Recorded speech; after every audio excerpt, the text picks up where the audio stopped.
Welcome to Khyati connects. నేను మీ విద్య. ఆంధ్రప్రదేశ్ రాజకీయాల్లో ఏ ఎన్నికలు జరిగినా, ఏ పార్టీ అధికారంలోకి రావాలన్నా సామాజిక సమీకరణాలు, కులాల లెక్కలు అత్యంత కీలకమైన పాత్ర పోషిస్తాయనడంలో ఎలాంటి సందేహం లేదు. ముఖ్యంగా జనసేన పార్టీ స్థాపించిన నాటి నుండి ఆ పార్టీపై ఒక బలమైన ముద్ర పడింది. చలనచిత్ర రంగంలో పవన్ కళ్యాణ్ కు అన్ని వర్గాల, అన్ని కులాల అభిమానులు ఉన్నప్పటికీ రాజకీయ క్షేత్రంలోకి వచ్చేసరికి జనసేనలో కాపు సామాజిక వర్గం డామినేట్ ఎక్కువగా ఉండనేది ఎవరు అవునన్నా కాదన్నా ఒక బహిరంగ సత్యం. అయితే ఈ అంశంపై గతంలో ఎప్పుడు పెద్దగా మాట్లాడని పవన్ కళ్యాణ్ ఇటీవల ఒక అంతర్గత సమావేశంలో చేసిన వ్యాఖ్యలు రాజకీయ వర్గాల్లో హాట్ టాపిక్ గా మారాయి. కేవలం కాపులు ఓట్లేస్తేనే ముఖ్యమంత్రి పదవి వచ్చేస్తుంది అనుకోవడం భ్రమ అని, రాష్ట్రంలోని అన్ని కులాలను, అన్ని వర్గాలను కలుపుకొని వెళ్ళినప్పుడే ఏ నాయకుడైనా అందరివాడు అనిపించుకుంటాడని, అప్పుడే అధికారం సాధ్యమవుతుందని పవన్ కళ్యాణ్ ఎంతో ప్రాక్టికల్ గా మాట్లాడారు. ఈ వ్యాఖ్యల వెనుక ఉన్న రాజకీయ వ్యూహాలేంటి, పవన్ కళ్యాణ్ కు వచ్చిన ఈ తాజా క్లారిటీని విశ్లేషకులు ఏ విధంగా చూస్తున్నారో ఈ వీడియోలో మనం లోతుగా పరిశీలిద్దాం.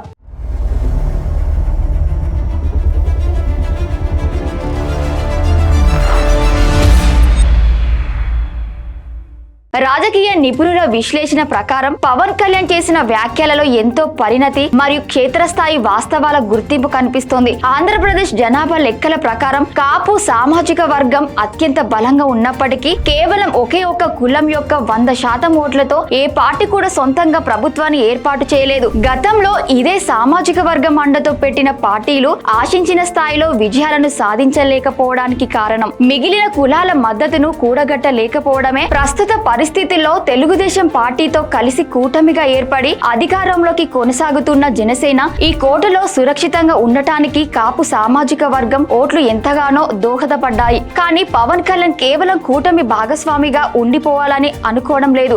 ఆయన భవిష్యత్తులో సోలోగా రేసులోకి వచ్చి ముఖ్యమంత్రి అవ్వాలని ఆశిస్తున్నారు. ఆ లక్ష్యం నెరవేరాలి అంటే కేవలం ఒకే కులానికి పరిమితం కాకుండా బీసీలు, ఎస్టీలు, ఎస్సీలు మరియు ఇతర సామాజిక వర్గాల నమ్మకాన్ని గెలవాలి. ఈ విషయాన్ని పవన్ కళ్యాణ్ చాలా స్పష్టంగా అర్థం చేసుకున్నారని ఆయన మాటలను బట్టి అర్థమవుతోంది. జనసేన పార్టీలో సామాజిక సమతూకం గురించి మాట్లాడేటప్పుడు పార్టీ నెంబర్ 2 స్థానంలో ఉన్న నాదెండ్ల మనోహర్ గురించి నిరంతరం చర్చ జరుగుతూనే ఉంటుంది. జనసేన కేవలం కాపుల పార్టీ కాదని నిరూపించుకోవడానికి మరియు ఇతర వర్గాలను ఆకర్షించుకోవడానికి నాదెండ్ల మనోహర్ కు పవన్ కళ్యాణ్ మొదటి నుండి అత్యంత ప్రాధాన్యత ఇస్తూ వస్తున్నారు. అయితే దీనిపై సోషల్ మీడియాలో కొందరు నెగిటివ్ ప్రచారం కూడా చేశారు. ఈ ప్రచారాలకు పవన్ కళ్యాణ్ తన తాజా వ్యాఖ్యలతో గట్టి కౌంటర్ ఇచ్చారు. తమ పార్టీలో కమ్మ, కాపు అనే భేదాలు లేవని, అందరూ సమానమేనని స్పష్టం చేశారు. నాదెండ్ల మనోహర్ పార్టీ కోసం పడుతున్న శ్రమను, ఆయన అందిస్తున్న చట్టపరమైన రాజకీయ సహకారాన్ని పవన్ కళ్యాణ్ ఎలివేట్ చేశారు. ఒక పార్టీగా తాము సమాజంలోని అన్ని కులాల మేధావులను కలుపుకొని వెళ్తామని చెప్పడం ద్వారా జనసేన కేవలం ఒక నిర్దిష్ట కులానికి పరిమితమైన సంస్థ కాదనే బలమైన సందేశాన్ని పంపారు. మీ అందరికీ చెప్తా ఉన్నా, నా చుట్టుపక్కల చాలామంది నాయకులు ఉండేవాళ్ళు. కానీ నేను ఇప్పుడు ఉదాహరణకి ఈయనే ఉన్నారు. ఆర్ఎంఆర్ గారు ఉండేవాళ్ళు, జేడీ గారు ఉండేవాళ్ళు. ఎక్కడికి వెళ్ళినా, రాజమండ్రి ఎక్కడికి వెళ్ళినా, ఈస్ట్ గోదావరి ఎక్కడికి వెళ్ళినా జేడీ గారిని పార్టీలో చేర్చుకోవాలని, జేడీ గారిని పార్టీలో చేర్చుకోవాలంటారు. వచ్చారు, మెంబర్షిప్ పెట్టాం, వైజాగ్ పార్లమెంట్ ఇచ్చాం, ఓడిపోయాం. అతను సినిమాలోకి వెళ్ళిపోయి నేను వెళ్ళిపోతున్నారు. మాతో పాటు తోట చంద్రశేఖర్ గారు ఉండేవాళ్ళు, ఆయన బీఆర్ఎస్కి వెళ్ళిపోయారు.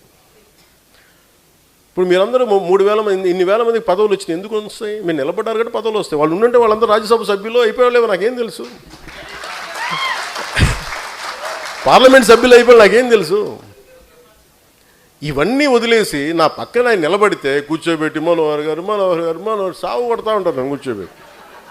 నేను మీకు ఈరోజు చెప్తున్నా, నన్ను విమర్శించే కాపు నాయకులందరికీ నేను మనోహర్ గారిని పెట్టుకుంటా. మీరు ఏం చేస్తారో చేసుకోండి.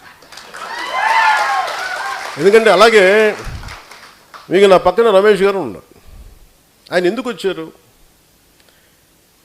నేను గెలిచినప్పుడు రాలా. 2014 తర్వాత నేను కులాల ఐక్యత అనే ఒక సామాజిక సత్యాన్ని నేను అర్థం చేసుకున్న వ్యక్తి. ఆయన అన్నది ఏంటంటే, మేము విజయవాడలో మేము గొడవలు చూసాం సార్, కులాల మధ్య వ్యాపారం అన్ని అంటే మానవ సంబంధాలు దెబ్బతింటాయి. నాకు మీ భావం నచ్చింది నాకు. అందుకని నేను మీకు అండగా నేను ఉంటాను సార్. నేను చలనచిత్రంలో పవన్ కళ్యాణ్ కు ఉన్న క్రేజ్ వేరు, రాజకీయాలలో ఉండే ఈక్వేషన్స్ వేరు. సినిమాలో అందరి హీరో లాగా ఉన్న పవన్ కళ్యాణ్ రాజకీయంలో కూడా అందరివాడు అనిపించుకోవాల్సిన అవసరం ఎంతైనా ఉంది. గత ఎన్నికల్లో జనసేన సాధించిన 100% విజయాల వెనుక కేవలం కాపు ఓట్లే లేవు. కూటమిలోని తెలుగుదేశం మరియు భారతీయ జనతా పార్టీల సాంప్రదాయ ఓట్లతో పాటు పవన్ కళ్యాణ్ ను నమ్మిన అన్ని కులాల యువత ఓట్లు ఉన్నాయి. ప్రజల సమస్యలపై పోరాడినప్పుడే జనసేన ఒక బలమైన రాజకీయ శక్తిగా మారుతుందని ఆయన అభిప్రాయపడ్డారు. ఆంధ్రప్రదేశ్ తాజా రాజకీయ పరిణామాలను పరిశీలిస్తే పవన్ కళ్యాణ్ వ్యూహం చాలా దీర్ఘకాలికంగా ఉన్నట్లు కనిపిస్తోంది. ప్రస్తుతం తెలుగుదేశం పార్టీ అధినేత చంద్రబాబు నాయుడు గారి సుదీర్ఘ అనుభవాన్ని వాడుకుంటూనే ప్రభుత్వం ద్వారా ప్రజల్లో మంచి గుర్తింపు తెచ్చుకోవాలని జనసేన చూస్తోంది. రాబోయే రోజుల్లో సొంతంగా బలపడాలి అంటే క్షేత్రస్థాయిలో పార్టీ కమిటీలలో అన్ని సామాజిక వర్గాలకు సమ ప్రాధాన్యత ఇవ్వాలి. ఎస్సీ, ఎస్టీ, బీసీ వర్గాల నుండి బలమైన నాయకత్వాన్ని జనసేన ప్రోత్సహించాల్సి ఉంటుంది. పవన్ కళ్యాణ్ కి వచ్చిన ఈ సరికొత్త క్లారిటీని గనుక క్షేత్రస్థాయి కార్యకర్తలు సరిగ్గా అర్థం చేసుకుని ముందుకు సాగితే జనసేన కేవలం కొన్ని జిల్లాలకే పరిమితం కాకుండా రాష్ట్ర వ్యాప్తంగా అన్ని నియోజకవర్గాల్లో విస్తరించే అవకాశం ఉంటుంది. కులాల ముసుగును తొలగించి ప్రజల మనిషిగా ఎదగడమే ఏ రాజకీయ నాయకుడికైనా నిజమైన విజయం. పవన్ కళ్యాణ్ చేసిన ఈ తాజా వ్యాఖ్యలు జనసేన పార్టీలో ఒక సరికొత్త మేధో మథనానికి దారి తీసేయడంలో ఎలాంటి సందేహం లేదు. యు రెస్పాండ్ యాజ్ వన్, ఒక బీహై ఉంటుంది చూసారు, ఒక తేనెటీగల సమూహం, అలా రెస్పాండ్ అవ్వండి అంతే. అలాగే స్థానిక బాడీ పంచాయతీ ఎన్నికల్లో మీరు బలంగా ఉండండి. మీరు గత ప్రభుత్వంలో మీరు నిలబడినప్పుడు అందరూ గర్భిణీతో ఉన్న ఆడబిడ్డ వెళ్ళి పంచాయతీ నేను గెలుస్తాను, మా అన్నయ్య చెప్పాడు చేస్తానని చెప్పి వెళ్ళిచ్చారు. అంత నిలబడ్డారు. ఆ పోరాట స్ఫూర్తి, ఆ పోరాట పటిమ మీరు మర్చిపోకండి, అది మటుకు మర్చిపోకండి. కులాల సమీకరణాల పరిమితులను ఒప్పుకుంటూనే అందరినీ కలుపుకొని వెళ్లాలనే ఆయన నిర్ణయం ఎంతో స్వాగతించదగ్గ పరిణామం. నాదెండ్ల మనోహర్ ప్రస్తావన ద్వారా పార్టీలోని అంతర్గత విభేదాలకు, సోషల్ మీడియా పుకార్లకు కూడా ఆయన పూర్తి స్థాయిలో చెక్ పెట్టారు. నా దేశం కోసం వచ్చాను, నా నేల కోసం వచ్చాను, నా రాష్ట్రం కోసం వచ్చాను. మీరు నన్ను ఒక కుల నాయకుడిగా పెట్టాలనుకుంటే ఒక పని చేస్తాను. నన్ను విమర్శించే కుల నాయకులందరికీ కూడా, కాపు కుల నాయకులందరికీ మీ గురించి ఒక చక్కటి వివరణ ఇస్తాను.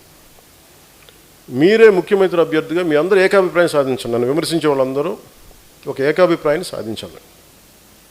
ఈ మధ్య నన్ను విమర్శిస్తున్న నాయకుడిని మీ పని చేయండి, మీరే ముఖ్యమంత్రి అభ్యర్థిగా మీరు ప్రకటించుకోండి, మీరు నిలబడండి.